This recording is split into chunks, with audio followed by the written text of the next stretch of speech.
fact is, there is a lot of hunger here in Sudan, and if the rains aren't good this year, it's going to really be bad.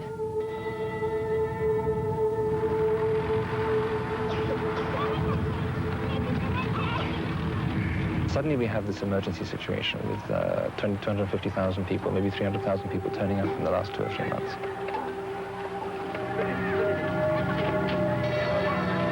I'd say the biggest problem is that death rates and disease rates are simply out of hand.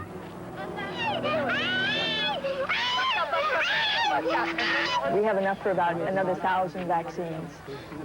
That's it. There are serious problems in all the camps with food distribution.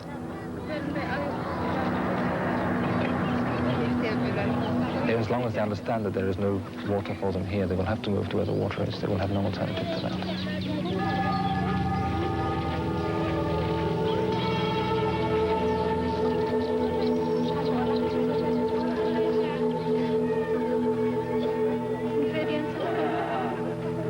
The big thing, I think, is that, you know, it's all preventable.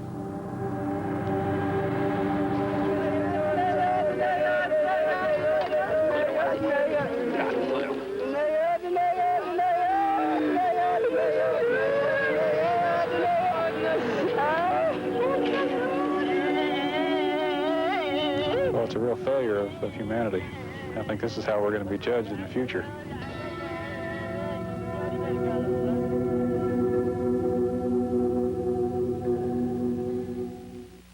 For everything, there is a season. And today, in many parts of Africa, it is a time of famine and misery, of sickness and death. It is a time to weep. It is a tragedy of such enormous scale that it's impossible to imagine. The warnings were sounded years ago, but sadly, few seemed willing to do anything about this looming crisis. The situation has grown steadily worse, so that now millions of African farmers have been reduced to begging refugees. 25 countries on that continent face severe food shortages. It is a human holocaust, a story of such disastrous proportions that we felt that we had to see it for ourselves. And so the documentary crew of reporter Pat Miles, producer Michael Myrendorf, and photographers Jeff Kaufer and David Bowden went to the eastern Sudan, where hundreds of thousands of Ethiopian refugees have fled. The crew spent most of its time in the largest refugee camps, which lie just across the Ethiopian border, where they talked with refugees and the relief workers who are trying to keep them alive. And they tried to answer some basic questions. Who's to blame? What can we do? Can anything be done? They found some answers, and they found much more. It was only after our crew had seen this disaster for themselves that they began to understand that we all must see it too.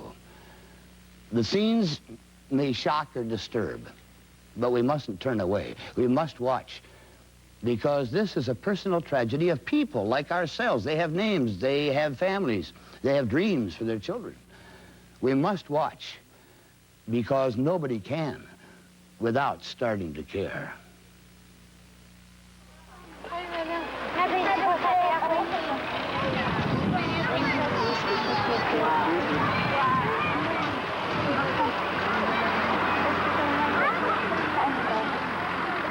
They arrive at sunset, sometimes 100, sometimes 1,000. They are Ethiopian refugees, fleeing the war and famine in their country, bringing with them only their clothes, their dignity, their hope for a future.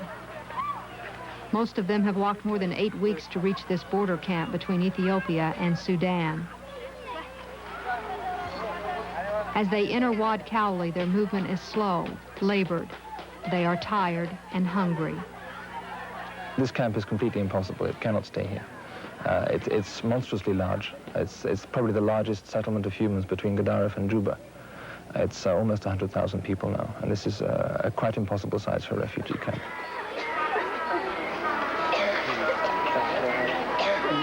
The refugees are unaware that their journey has brought them out of one hell and into another.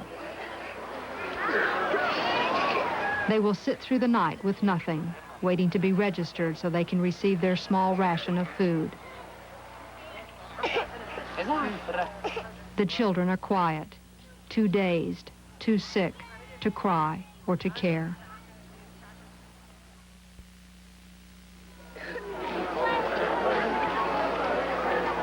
It is dawn at Wad Cowley. Refugees, still wrapped in blankets from the night's chill, sit huddled by their cooking fires.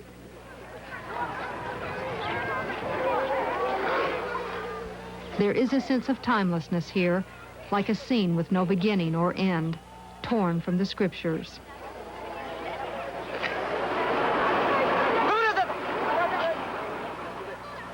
A grain truck arrives with desperately needed food. Families return from the woods where they've gathered sticks for their fires and their huts. There is no sanitation. Disease and death rates are out of control. People collapse in fields full of human defecation. Sickness and misery are everywhere. Children who were brought here by parents desperate to keep them alive die waiting for someone to help. 50% of the people who are dying, the children who are dying, 50% of the people who are dying of measles. And we're doing the children who are from 6 to 12 years of age. The reason we're doing them is because 2/3 of those who are dying are of that age and they haven't been vaccinated yet. 15,000 children have been vaccinated at Wad Cowley in the last 2 weeks, but medicine to curb the epidemic is running out. We have enough for about another 1,000 vaccines. That's it. Martha Ryan, a nurse from San Francisco, registers and vaccinates children and checks them for malnutrition. The hardest part of my job is seeing so many children that need so much and not being able to do for them. Because people come in here and they'll ask me to give them a note saying that they could go to the feeding center, but they might be too old, and yet they really do need help. And it's hard to have to turn people away when you know that they all need some help. I'm going to pass a tube through the nose and into the stomach, and we're going to start feeding the child through that until we get her back to a normal fluid level. At the camp, there are 2 intensive feeding centers for the most severely malnourished. All right, there you go. That's good. Easy. Okay. I'm afraid they don't like it, but it is a very effective way of feeding these children. Many of the children suffer from a number of complications caused by their malnutrition. There's no elasticity at all in the skin and the stomach. It's a bit like dough, really, when you pull it up, which is the sign of severe dehydration. This child's probably got diarrhea and just hasn't been drinking enough, which is a very, very common problem here. We're getting a lot of children dying from dehydration. And she sounds as if she might have some pneumonia as well. 1,200 children come to the feeding center every day. Between 30 and 40 of them, like this child, may die. This child has pneumonia, is dehydrated, has very bad dysentery, and is suffering from severe malnutrition. What kind of chances for life does he give this child? About, less than 50-50.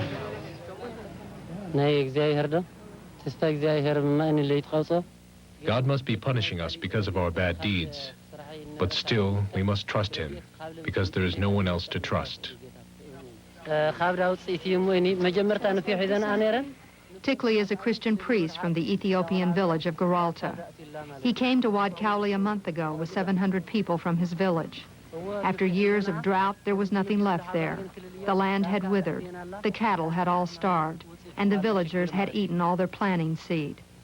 And so in desperation, Tikli and his people began a 6-week walk across the desert in search of food. Many of them died on the way. Now, 1/3 of his people are sick. The priest lives in a hut with Alameo, a farmer from Tikli's village. Alameo and his wife Leta Broughton take care of 2 boys whose parents collapsed on the walk to Wad Cowley. They live together in a tiny shelter with 4 other families. Yesterday, Leta Broughton's sister, Mindine, arrived at the camp with her 3 children. She buried her husband on the way. He became sick from hunger. He died a week ago. He died on the walk. In the camp, food is distributed to the village elders. Alameo tells us lately there is only sorghum flour, and some of the flour is mixed with dirt. Camp officials admit that profiteers have tampered with it. It smells like urine. Alameo doesn't report the bad flour or complain, afraid there will be no food to eat that night. Even the most miserable things are better than nothing. In a hollowed-out log, Leitebraten ferments the flour for cooking. Families wait in line at the fire, and because there are no plates, take turns using the same metal sheets to cook the bread. This bread makes my family sick, Alameo says, but we will eat it. We must. We must eat the bread to stay alive. It is our only hope. We put in 2 measuring sticks over here, and we measure every day the drop in this river, and it's going down now about 2 centimeters every day. When I came here 20 days ago, I could still see, I couldn't see any of these mud tongues leading out into the river, and you can see it going down every day, and it's going down so fast. At Wad Cowley, the refugees are drinking the river dry. Relief officials estimate the camp needs 200 truckloads of water a day as a bare minimum. There is no way to get that much water into Wad Cowley. The roads are inadequate. There are not enough trucks, not enough fuel. The water that's left in the river can make Alameo's family sick, so he digs a hole in the riverbed to find a less contaminated source. It takes time. Survival requires patience. The refugees are supposed to chlorinate the water before returning home. Many do not. Back in the hut, Alameo shares his water. Minutes later, Mindine's 10-year-old son becomes sick. Mother, he cries. She looks on helplessly and tries to comfort her son. It will take Alameo an hour to walk 1 mile for the straw he needs to cover the boy's vomit. He is a young man, but his face is deeply lined from years of hunger and worry. For 3 years, he watched his crops slowly dwindle away and his cattle die of starvation.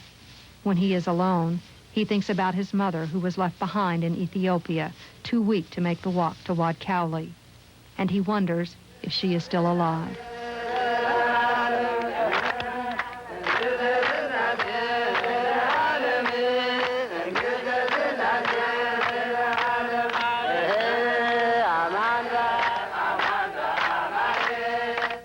They are praying for the resurrection of Christ. They are praying that all they have endured, the hunger, the suffering, and death will one day pass, and they will live to return to their homes.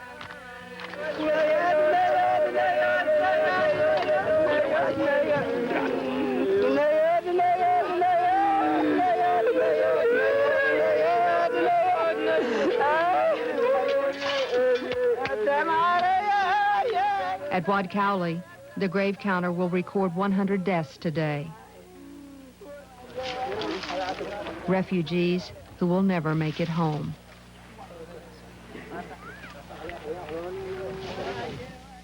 If you could smell electricity, it might be easier to understand that electricity doesn't just exist. Like everything else you buy, somebody has to make it. It takes people, machinery, and fuel to bring electricity to your home or business. Electricity. Mother Nature doesn't make it, people do. And if you could smell it, it might be easier to sense its real value in our daily lives. Energy NSP.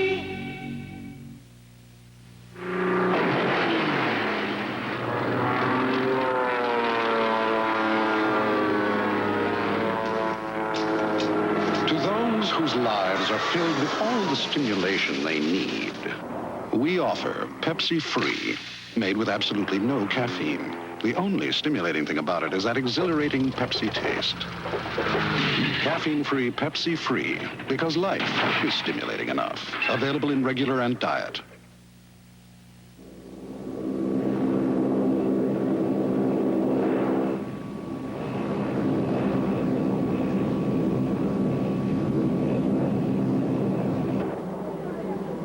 In Ethiopia, plane loads of food from the West arrive every day. But 4 million people in the northern provinces of the country where the famine and drought are most severe, may never eat even a kernel of the donated grain. They are peasant farmers, most of them, trapped not only by Africa's drought, but by civil war.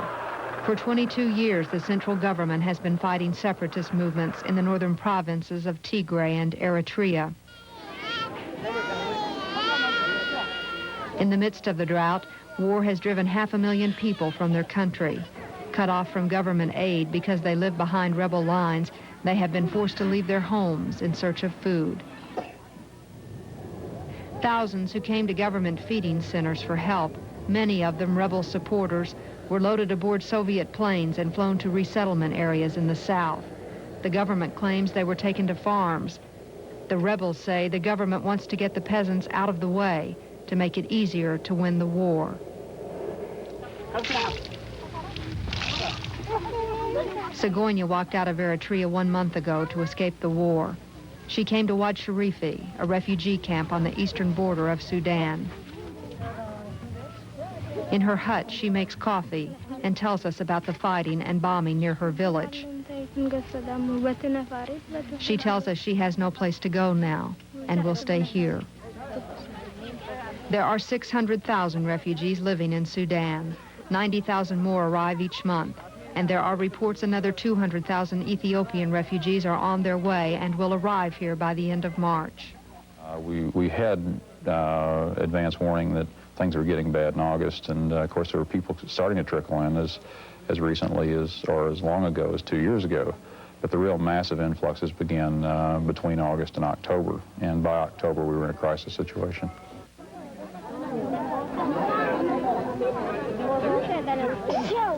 At Wad Sharifi, the refugee camp where Segonia lives, the population went from 5,000 to 75,000 people in less than 2 months. At one point, the camp simply ran out of food and water. The Swiss Red Cross, the only medical team at the camp, could not control the death rates. Doctors and nurses, unable to help medically, tried instead to get food. And the people was coming and nothing, no food at all was coming at all. Josephine, a nurse with the Swiss Red Cross, remembers children collapsing and dying, 30 at a time, in her feeding center. Well, it just was thousands of people with no food and no water. Along the border in the new reception centers, we're probably losing close to 1,000 people a week. And this is just unacceptable from all of our points of view.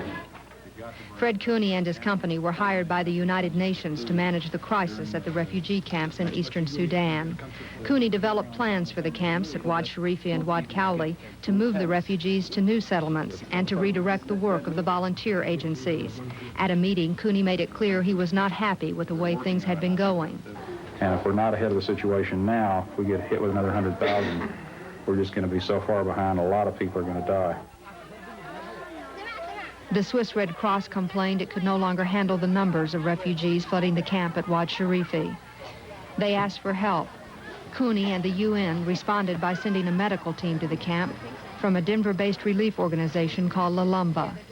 The team will eventually build a medical shelter there, but for now, its mission is setting up an intensive feeding center for the most malnourished children at Wad Sharifi. Could we get 20 bags of DSM and 200 kilos of sugar? That's what we'd like to get. Yeah, no problem. The team has come to Wad Sharifi with only a few days' notice and no supplies. John Benson, a nurse with the group, is rushing to get organized by borrowing food and materials from the Red Cross. Each small task will take Benson hours. No one hurries in Sudan. We're in a place of Inshallah, Mumkin, and Bokra, in Malesh. That's God willing, maybe, tomorrow, and what can you do? For a while, Malesh used to bug me because it meant, you know, and you couldn't tell the difference between somebody saying, well, what the hell, and saying, what can we do? At the camp, the team's feeding center is going up in record time. But what jobs did you have before? But there are other problems, finding people who can speak English and at least 4 different local languages to communicate with all the refugees. What languages do you have? 10th grade. But what languages do you have? No. Which languages do you speak? I can speak English, Amharic, Tigray, and Tigray. Where's our guy that's going ahead to get people together? Dr. Wes Sowers is trying to find refugees who can help him administer medical care at the camp. So what number should be here? How many are under 150? He is tough, dedicated, but with no illusions about the job, trying to be patient while rushing to get organized. Language problems and the fear of the refugees, most of whom have never seen a white person, make each task, like measuring a child to see if he needs extra food, tedious and frustrating. Start it right here, okay? Come around like this, okay? Sowers, who has been in Africa over a year, agreed to stay on another 6 months to open the team's clinic at Wad Sharifi. I think what we're going to have to do is just change how we're doing this and get the kids that are at home and send them in and not worry about the statistics so much. So I said to the whole group that tomorrow they have to stay at their homes, and then we can do the survey exactly. So we can't do the survey. 2 months ago, Gertz Egermont was a tourist passing through Sudan. But that's why I want to start painting, because that's something practical. We can do that now. The team asked him to stay and help them do a nutrition survey. Gertz, who brought only 2 shirts and a pair of jeans with him to Sudan, agreed. Let's move. I looked 1 year to go to an agency to find a job as a volunteer somewhere in a country. And they said, well, we only need nurses and doctors. So I am a social worker, but then I arrived here as a tourist, and suddenly they say they needed someone to do a survey. They couldn't find anyone. So I said, well, I can stay here for a while. And so I got involved in the whole thing. The paint will be used to number the refugee huts. It's the only way for Gertz to keep track of the children who come to the feeding center. He is looking for someone to help number the huts. Paint number 4. Painted. Paint 4. Gertz is impatient, sometimes frantic. Children are dying, he tells us, and I can do something about it. 0 Wahed, okay? Wahed. If you go to the second one, you start again. H, 1, 0, 2. By the end of the day, Gertz and his ragged team will number almost 1,200 huts. When we have the children coming for the feeding program, we will have this number. And if they don't come for a certain period of time, we know where to go to find out why and what's happened to them, if they're sick and can't come or what. Sister Terry Shields, a nun from Pennsylvania. She came back to Africa after she saw pictures of the starving refugees on the news. She packed up and joined the team in Sudan to help organize its new feeding center. Tomorrow will be identification, really, of how bad the kids, what the situation is nutritionally. We'll do a rough screening on them, and the children that are moderately bad will be given supplementary feeding. The kids that are really bad will have therapeutic feeding. Okay, so now the way to do it, though, is put in a little, and then mix it, and then a little more, and mix it, and then a little... Laura Benson is used to accomplishing small miracles. She's worked in Africa for 2 years, put together feeding centers for malnourished children at other refugee camps, but none so large or desperate as Wad Sharifi. We're going to start making 500 liters of milk a day. In only a few days, the team has built a shelter where thousands of starving children will be able to get food. They have worked around the clock to get it done quickly, spending many frustrating hours on the small details like wiring mats, mixing food, finding water, and hiring enough help to make it all work. Yeah. I think so. All we need are customers. And now, finally, the job is finished. Are you surprised you were able to get it together this quickly? Yeah. Yeah, it's really... Monday there was nothing here. I think so. I'm surprised.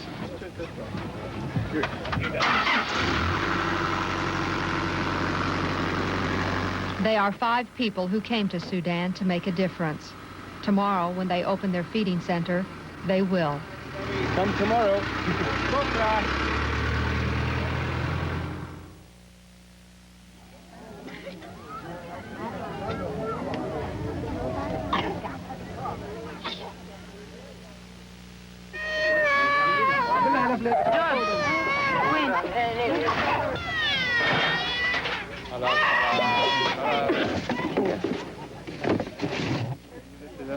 Like hundreds of other children here, Hisson has become a master at suffering.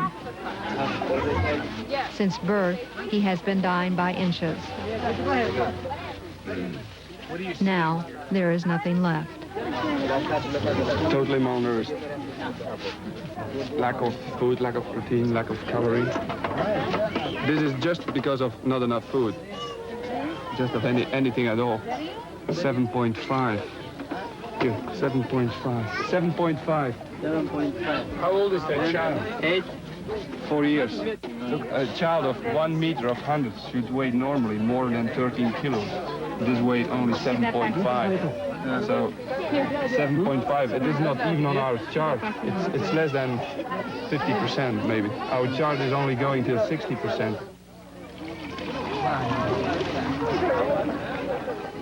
Hisson has grown old waiting for someone to help. He was born 4 years ago, the same year the world was warned of critical food shortages in Africa. And now, it may be too late, even with food, to save his life. People will say, what's it like? And you'll tell them a few things, and then conversation changes. It's hard to explain to people. It's hard to explain to yourself, too. And, you know, when you see this and try to figure out why.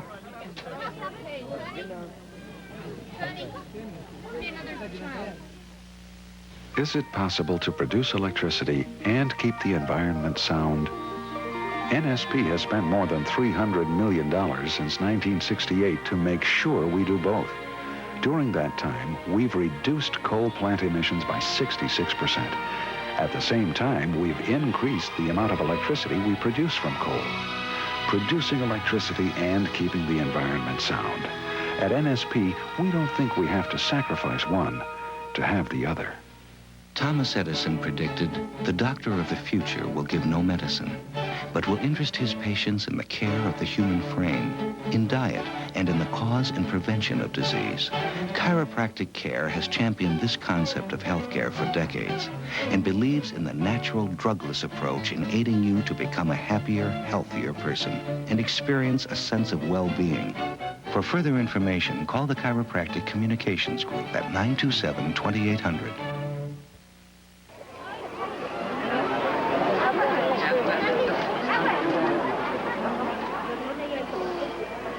The system, unfortunately, is designed to react to the starving child rather than keeping the child from starving. And the system didn't react the way it could have reacted, and it certainly didn't react the way it should have reacted. We waited for a long time to deal with people, even though we knew they were on the move. There were accurate reports coming out about what the numbers might be.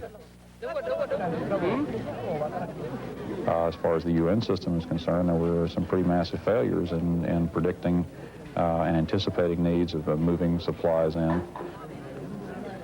They have been waiting, some of them for days, for food. A ration with only enough calories to keep a human being alive. We came with our parents from our village, and we wait in this place 6 days. We haven't any food. It is 110 degrees. They are too weak to push or shove in the line. There are police and thorn bushes to restrain them. They were once proud farmers. Now they live on 3 cups of grain, a half cup of oil, and some beans.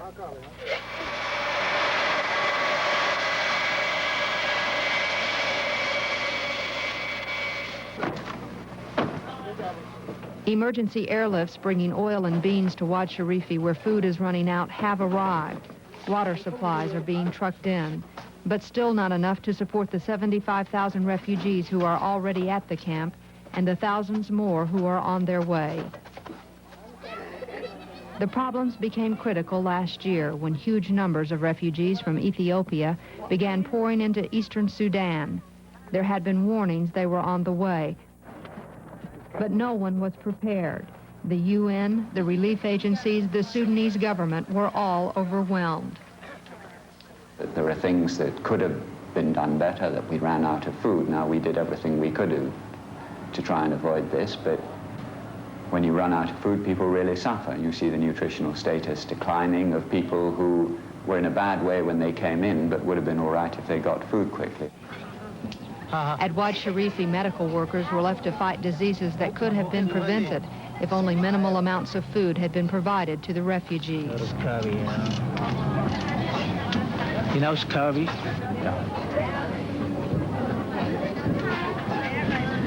What causes scurvy, doctor? Lack of vitamin C. He was so weak and had such apathy that he couldn't eat at all. There are some successes, but they are rare. Doctors call this 5-year-old boy a miracle child because he lived. Most of the children that were in his shape when they came in died very shortly afterwards, usually of pneumonia or of diarrhea. So he was just lucky. Yeah. Just meant to live. Yeah. Relief workers struggle to do basic medicine. In their clinics, refugees die every day of ailments like diarrhea and measles that could be easily cured if their patients weren't starving. The camps are too large. We have settlements now that the two main reception centers are pushing between them 160,000 people. And the sites are not adequate to support them. The agencies there are overworked. They're not able to get ahead of the operation. And it's been a real problem. Recently, the United Nations hired Fred Cooney and his company to manage the crisis in Sudan. When he was asked to come, Cooney, a Texan, grabbed his boots, shipped his plane, and went to work trying to untangle the mess.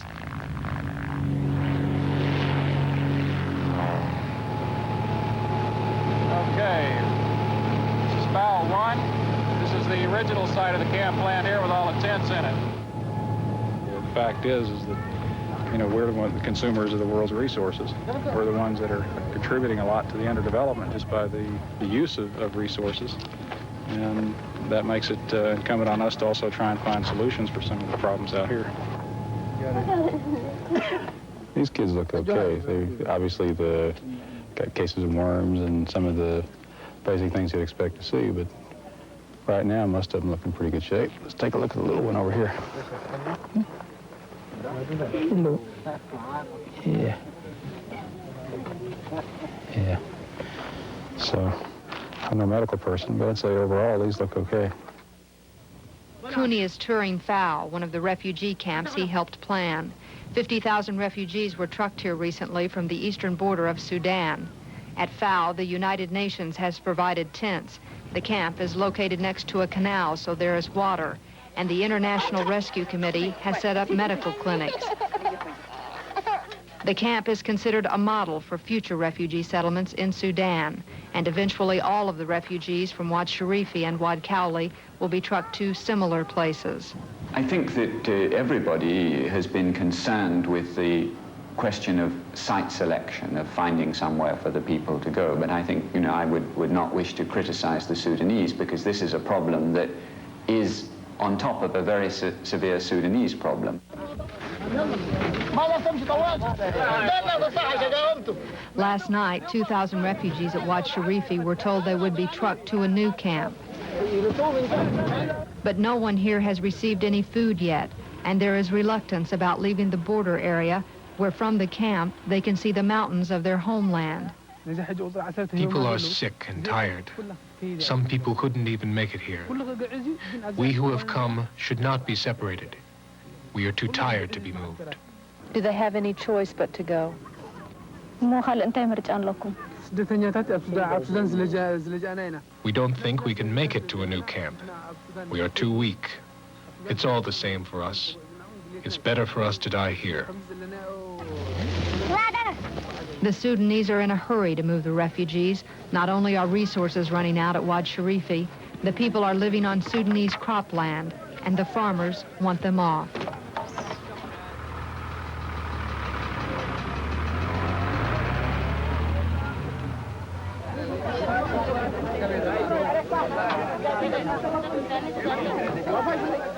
"10,000 of the Wad Sharifi refugees are being trucked to this new camp at Gerba.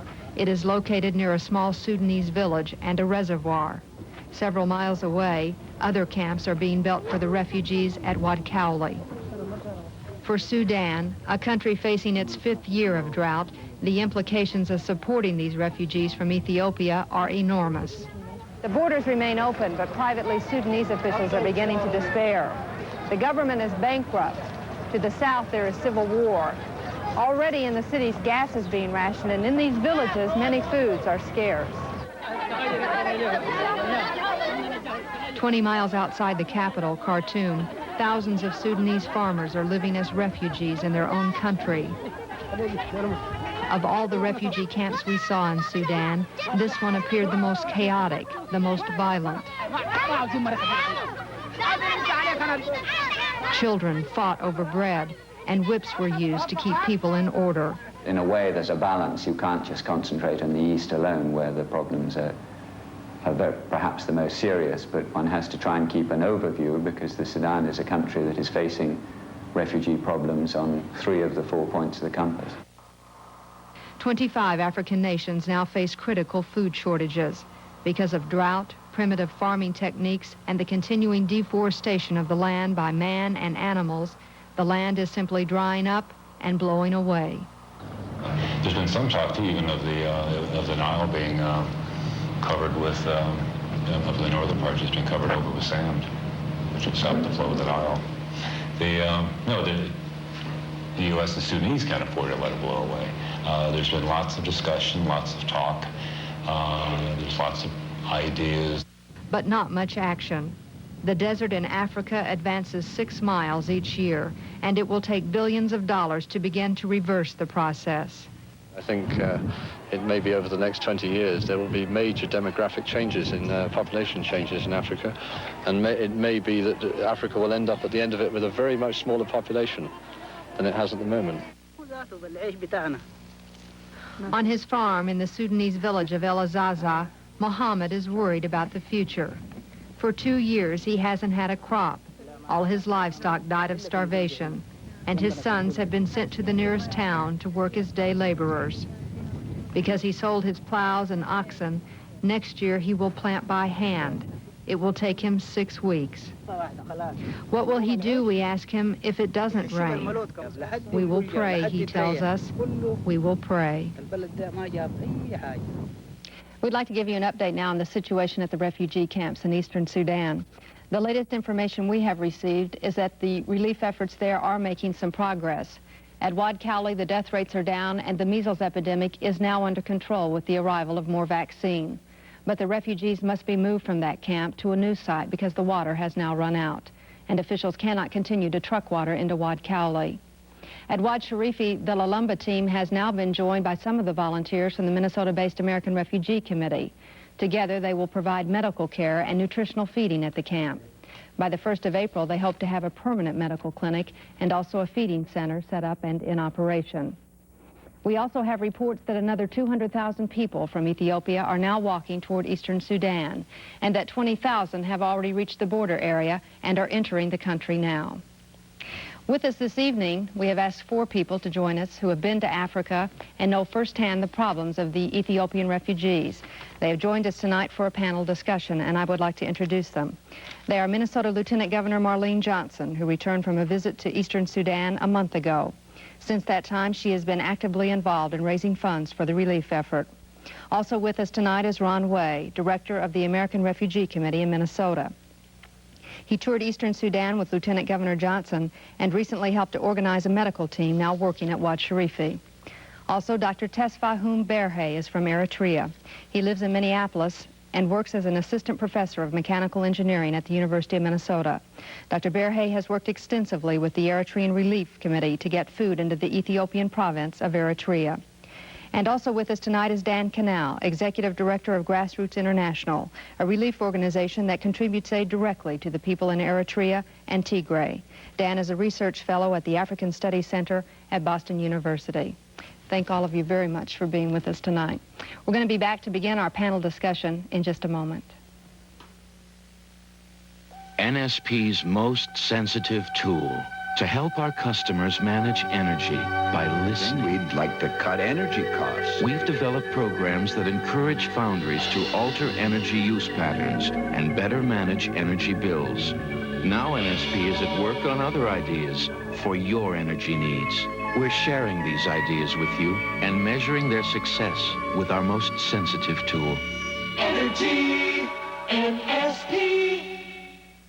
You mean they didn't have chiropractors back then, Grandpa? Oh, no. They had fine chiropractors back then. But lots of people didn't know enough What'd they do when they hurt? Well, I don't recall. But my family always took me. And now everybody goes. Yep. It's just the natural way. Chiropractors treat your whole body, so you feel great. If only they had known. Don't wait until the future. Call for further information. Thank you for joining us tonight for our panel discussion. Let me just quickly introduce again Lieutenant Governor Johnson, Dr. Bear Hay, Dan Cannell, and also Ron Way of the American Refugee Committee. People are so concerned about if their contributions are getting to the refugee camps and if they are helping people there. There are conflicting reports all of the time about what is and is not reaching the refugees. Wonder if you could address that, Ron. You have a medical team there. I'm sure you get reports back.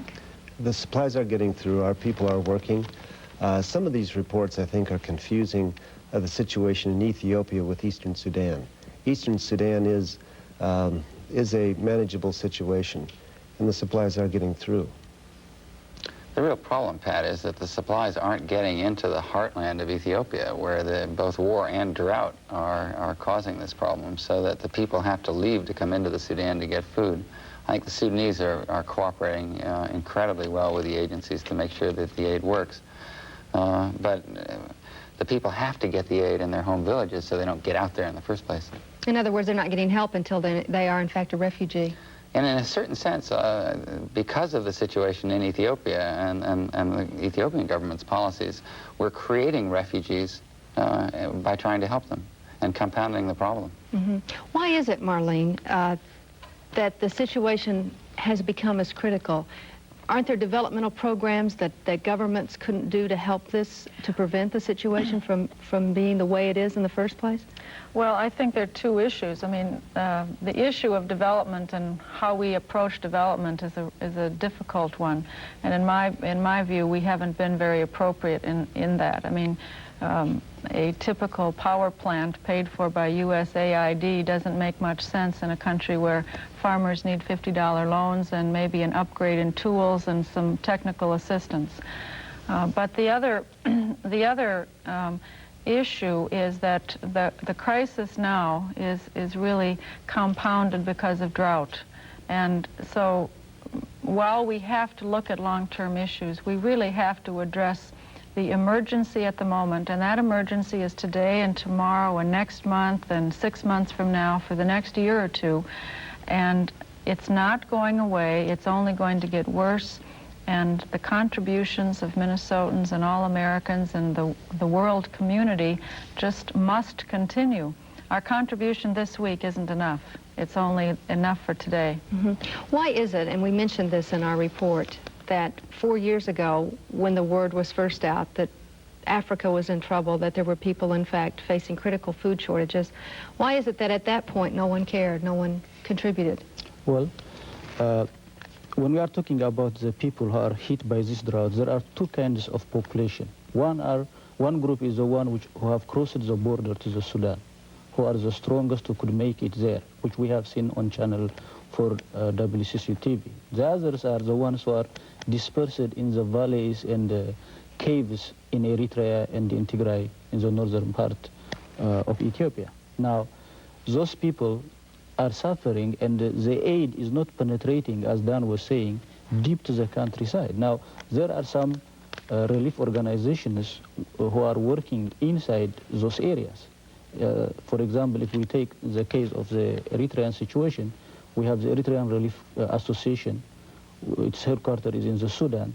And what they do is, whatever they get supply from Port Sudan, they have few trucks, they take it all the way to the mainland of Eritrea to reach the people. The idea is to contain the people till this situation improves. But this problem has been more than 10 years.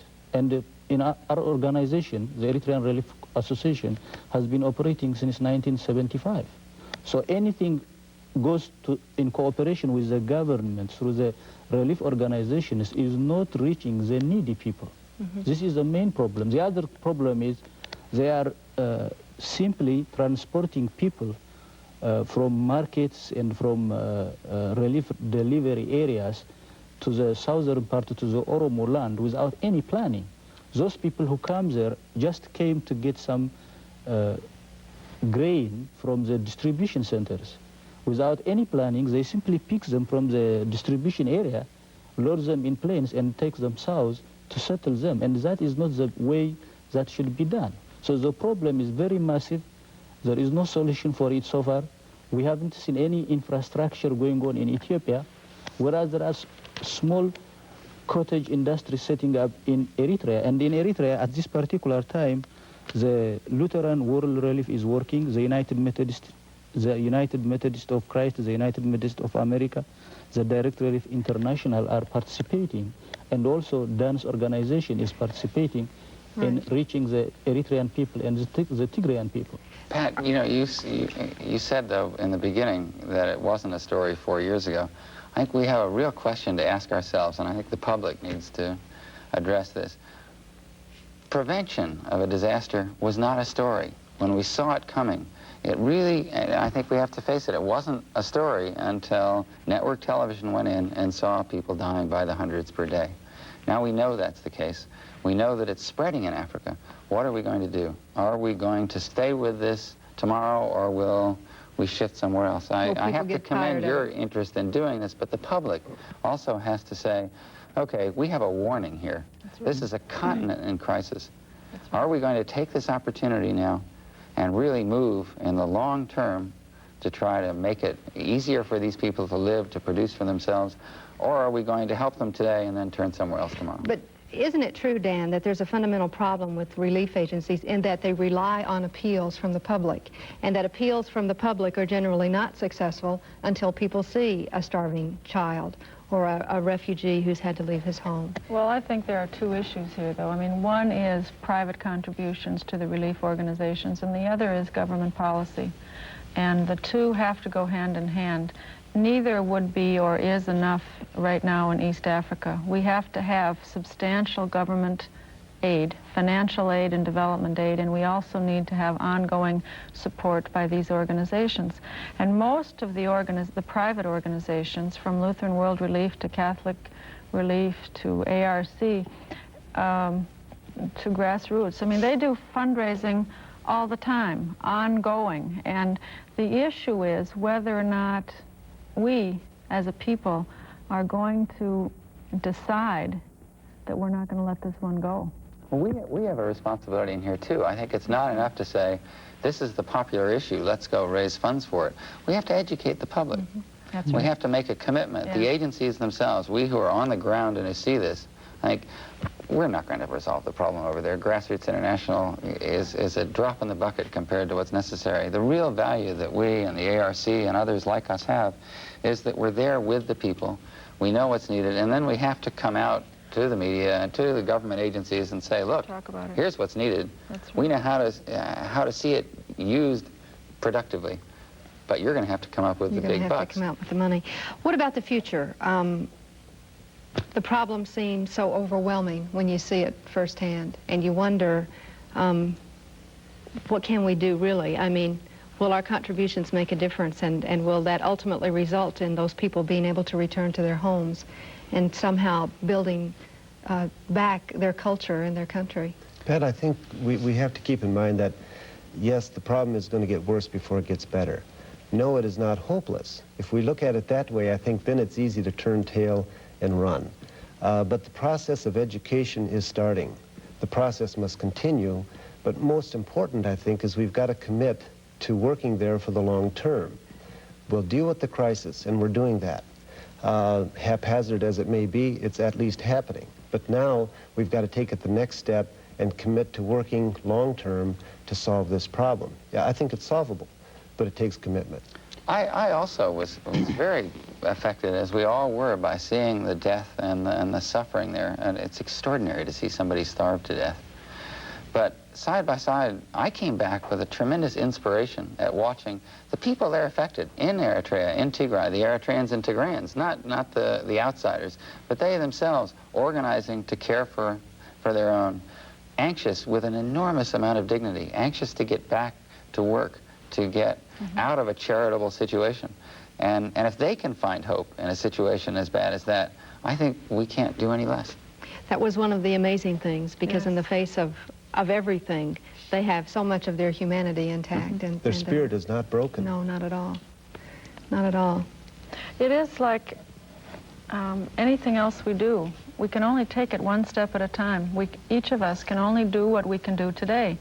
And the overwhelming aspects cannot be the excuse for not taking action today. And I think that's what we're all saying in our own way, that we find our own peace, whether it's educating ourselves today or sharing what we've come to understand from having been there with others, whether it's giving money today or raising money tomorrow, whatever it is, every day there is something we can do, and we just have to get about the business of doing what each of us can do today, and then tomorrow we do work what we can do tomorrow.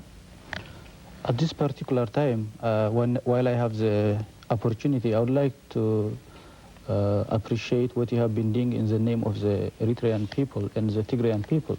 Now, this problem could be solved. There is nothing that could not be solved if people coordinate their things. There was drought in Israel. The land was desert. There was drought in India. That has been reversed. There is a big lesson there. What we are, the main problem is how to direct the fund, how the big fundraising organizations should direct the funds they raise to the needy and to solving the problem. Because there are only few of them who are penetrating deep where the needy are. That is the main problem. And the American public has been very responsive and kind. I have been on a hotline which was set up by WCCO, and the people were telling me, I'm on a fixed income, and I wanted to make a little check, to send a little check today, a little check later, but I would like to know where my money goes, and they have the right to know. So the big fundraising organizations like Save the Children, like World Vision, like the Catholic Charity, they have to really understand and follow the example of the Lutheran World Relief, the United Methodist of Christ, the Direct Relief International, what they are doing. We have to educate ourselves. First, those of us who are raising funds have to understand the root cause of the problem, what the immediate need is, and what the future is. If we understand that, and if we bring that back again to the American people, they will always respond. Dr. Berhay, thank you very much, and thanks to all of you for being with us. We want to close tonight with sort of a personal diary. So many people have asked me since the trip to Sudan and the refugee camps, what was it really like? It's been a difficult question to answer. Life there is so unlike anything that we know, and there is so much to tell. But in an effort to explain what it was like covering this story, I put together some personal photographs and also some thoughts from the trip. We are in a third world country, a place where most people have never known what it was like to have enough food. The things we take for granted, like water to bathe and wash our clothes, are precious to them. People walk for days with their donkeys to bring 2 bags of water back to their huts. In Sudan, most people travel by donkey and camel. Fuel for vehicles is almost impossible to find. We purchased our own gasoline at $10 a gallon on the black market and carried it on top of our Land Rover. There is only one highway through the entire country. To reach the refugee camps, we traveled over hundreds of miles of unpaved desert. We found food for ourselves in the villages, but in the camps, we were at the mercy of relief organizations. The International Rescue Committee and others shared their food with us, and when there was room, offered us a hut to sleep inside. Other nights, we slept on mats outside and felt extraordinarily lucky to have such comfort. It was a sad trip. There is so much misery in the refugee camps. We saw suffering and dying, and we cried as parents buried their children. We ached for all of these people living now in the dirt, huddled under tiny shelters made of sticks and straw, and for their helpless animals, tied and left to die without food or water. In the camps, people followed us everywhere, begging for food, water, blankets, and medicine for their children.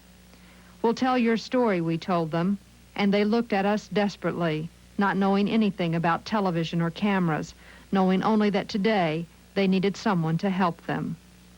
We went to Sudan to cover a story, but we came back with much more. We came back with a deep commitment to the refugees we came to know there, and they taught us many lessons about life and about hope. And on the days we felt most helpless and most hopeless, they cheered us up. They showed us that life is precious, that dreams are important, and that we mustn't, for them, lose faith, that someday their future will be brighter.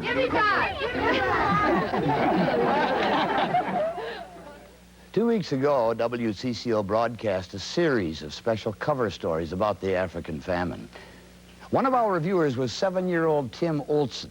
According to Tim's mother, right after the news, Tim rushed to his room and returned with his piggy bank, and he said, "I want to send this to the refugees." Well, his mother reminded him that the family was going to San Francisco in a couple of weeks for a vacation, asked him if he didn't want to save his money for that.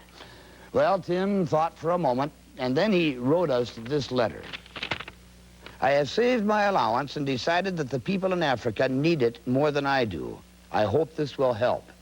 And in the envelope were 2 $5 bills and a penny. Thanks, Tim. If you want information on how to help, you may call the African Relief Hotline, where volunteers are waiting to answer questions about contributions. The number is 612-888-3119. You may call collect. Since the hotline was open 2 weeks ago, volunteers have taken over 4,000 calls. To everything, there is a season, a time to weep, and now, a time to help. I'm Dave Moore. Good night.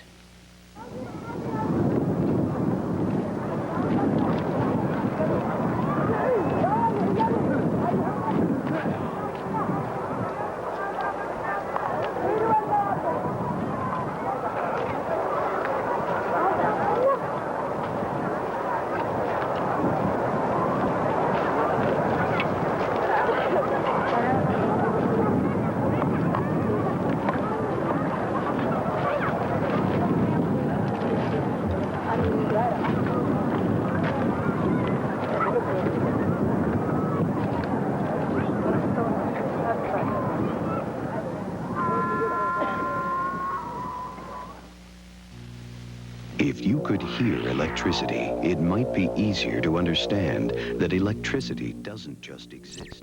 Like everything else you buy, somebody has to make it.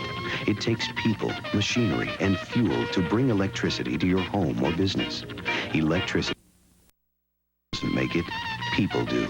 And if you could hear it, it might be easier to sense its real value in our daily lives. Energy NSP. Good evening. On tonight's 10 p.m. report, the search for a Minnesota novelist missing in Mexico. His wife is knocking on the bureaucracy's door in that nation, so far to no avail. A liberal governor of the past in our state is laid to rest. Elmer Benson was 89. He was buried today in Appleton. In Dublin, the real Irish celebrated this St. Patrick's Day with a very big parade indeed. And the Minnesota Twins, our own indoor boys of summer, dream of a pennant in 1985. We'll have a report from spring training. That and more coming up next.